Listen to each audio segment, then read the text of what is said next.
Bonjour à tous, on se retrouve pour une petite position fin milieu de partie, début de finale a priori ici, avec quelques petites questions auxquelles on va essayer de répondre, hein, ces questions, quatre questions pour à chaque fois. Donc une évaluation de position qu'il faudra évidemment trouver après, je pense quand même avoir fait un calcul précis, donc différentes, différentes évaluations sont proposées, les blancs sont gagnants, les blancs sont mieux, c'est à peu près égal, les noirs sont gagnants. Bon, alors au blanc joué du coup, hein, premier coup pour les blancs dans cette position très active. Alors il faut savoir que la situation était particulière dans la partie où les blancs étaient très mal au temps et bon, il a dû jouer très rapidement, bien sûr. Nous on a un peu plus de temps pour trouver. Si on a du temps, on va trouver assez rapidement normalement le bon premier coup. Mais sachant qu'il y a plusieurs solutions quand même, hein, je pense. Alors parmi les coups proposés, en tout cas, il y a deux bons coups. Il y en a un qui est meilleur que parce qu'il est plus rapide, il est plus direct, il est plus forcé. Hein, les fameux coups forcés qu'on aime bien jouer.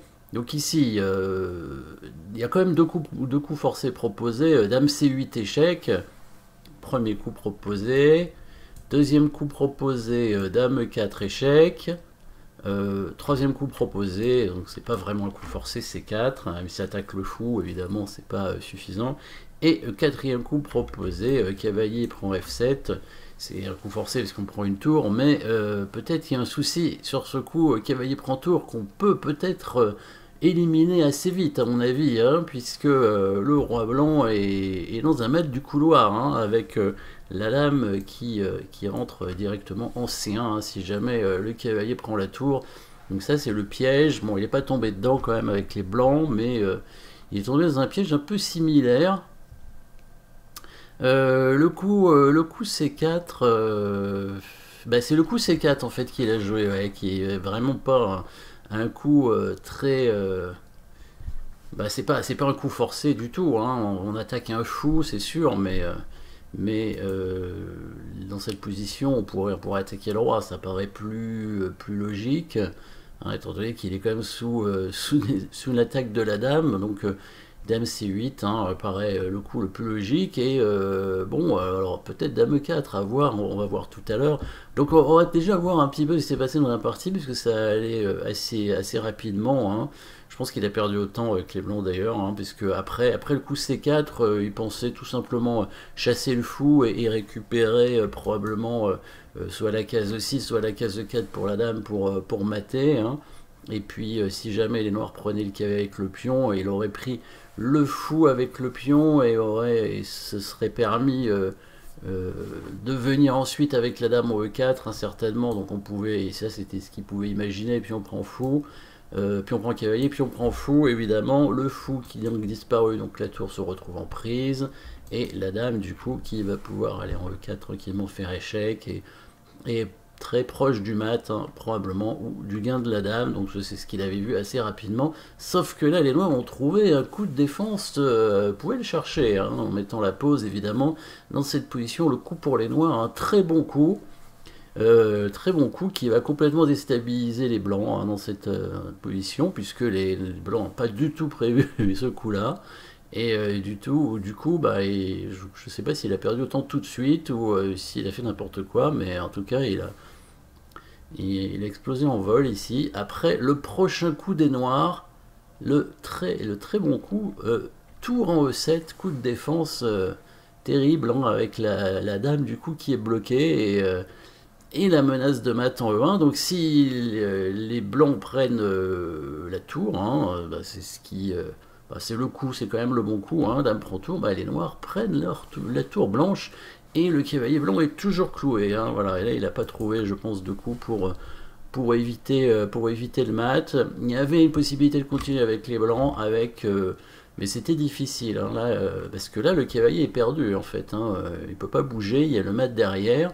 Si on fait échec avec la dame, le roi va prendre le cavalier tout simplement, et le cavalier il ne pourra pas récupérer le fou, étant donné que si le roi bouge, il y aura toujours une menace de mat. Par contre, ce qu'il peut faire, et ça c'était un coup difficile à trouver, vous pouvez le chercher aussi, hein, toujours en mettant la pause, bien sûr, le coup des blancs qui permet de tenir la position, parce que là on est déjà mal avec les blancs. C'est le coup dame 8 qui attaque le fou, la petite pointe. Ici, c'est que si les noirs prennent le cavalier avec la dame afin de défendre le fou, et ben il y a le fameux mat ici avec la dame en E4. Donc du coup, si les noirs veulent prendre le cavalier blanc, ils seront obligés de le prendre avec le roi ou avec le pion, et les blancs prendraient le fou, et à ce moment-là, gardera un pion d'avance dans la finale de dames, avec un avantage du coup. Donc les noirs ont intérêt à donner carrément leur fou hein, sur un pion, pour récupérer un pion, et par la suite prendre le cavalier, donc suivant comment les blancs prennent, on prend le cavalier, avec une finale à peu près équilibrée, hein. Donc on pourrait trouver une position à peu près égale dans cette position après le coup C4 en fait, hein, les blancs qui ont perdu autant, hein, je crois, après le coup taureau 7, je pense qu'il a eu le temps de jouer un coup, mais ou alors il s'est fait mater, c'est possible, ouais. Peut-être.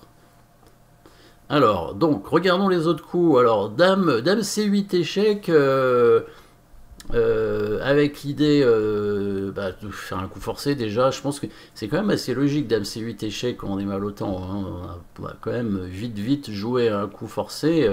Dame C8 échec avec l'idée, si il vient avec le roi en E5, on va continuer à faire échec avec la dame.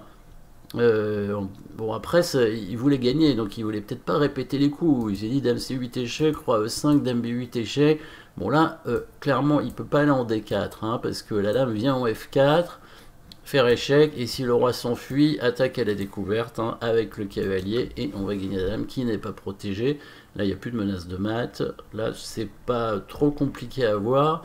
Par contre ce qui l'a embêté probablement c'est quand le roi revenait en F5 évidemment.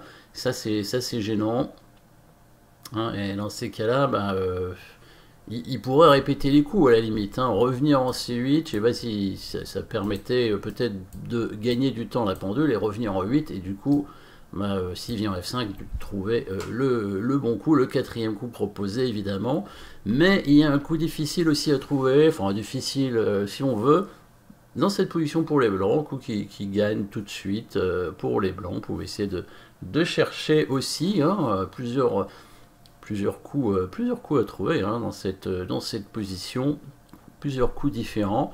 Coup difficile à trouver si on n'a pas beaucoup de temps à la pendule, mais sinon assez naturel, sachant que bon, le cavalier peut pas bouger évidemment, il faut faire attention au coup taureau 7, et là on va avoir un nouveau thème tactique avec ce coup de dame qui va arriver ici en D6, puisque le pion en F6 serait cloué, hein, la dame n'est pas protégée, donc le cavalier est imprenable, le fou n'est pas protégé, si on le prend, c'est pratiquement mat, donc il n'y a plus le coup taureau 7, hein, parce que là on prendrait simplement le fou sur échec, et si la tour couvre, on continuerait à faire échec, hein, et puis le roi noir serait bientôt mat, hein. Là la différence c'est qu'on prend le fou sur échec évidemment.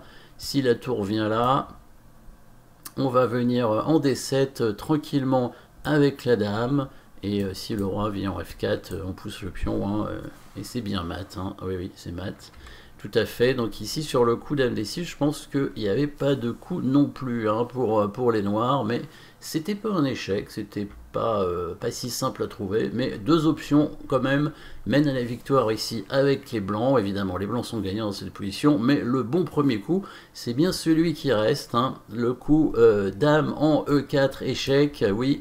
Très fort coup qui gagne absolument tout de suite, puisque là les coups sont forcés complètement, le fou est obligé de prendre, on reprend avec le pion, encore échec, le roi a deux cases, donc on avait compris l'idée, hein, quand le roi vient sur la case en E5, le cavalier va prendre la tour et faire une fourchette royale, hein, roi-dame, et si le roi vient en F4, et bien le petit coup de pion ici hein, qui avance et qui force le roi à aller sur la case de fourchette. Et du coup, le cavalier prend la tour et récupère la dame tout simplement. Donc voilà les positions hein, avec des coups forcés. Alors il faut garder du temps à la pendule, hein, ça c'est important. Je pense que c'était peut-être une partie rapide quand même. partie rapide à la pendule, hein, pas sur internet, à la pendule, et pas sûr qu'il y ait un ajout de temps d'ailleurs à l'époque, hein. Donc c'est vrai que c'était compliqué, mais c'est comme ça, c'était les parties avant, il n'y avait pas d'ajout de temps, hein, par coup, hein. C'était des phases KO tout le temps, hein. Donc en général les parties rapides c'était 30 minutes pour la partie, pour chacun, et puis c'est tout, 30 minutes sans ajout de temps. Maintenant c'est plutôt 20 minutes plus 10 secondes par coup, quelque chose comme ça, ou 15 minutes plus 10 secondes par coup. Voilà, et il y aura toujours un petit peu de temps pour finir la partie. Donc c'est des cadences différentes. Voilà, merci d'avoir suivi cette petite position et à très bientôt pour une prochaine position.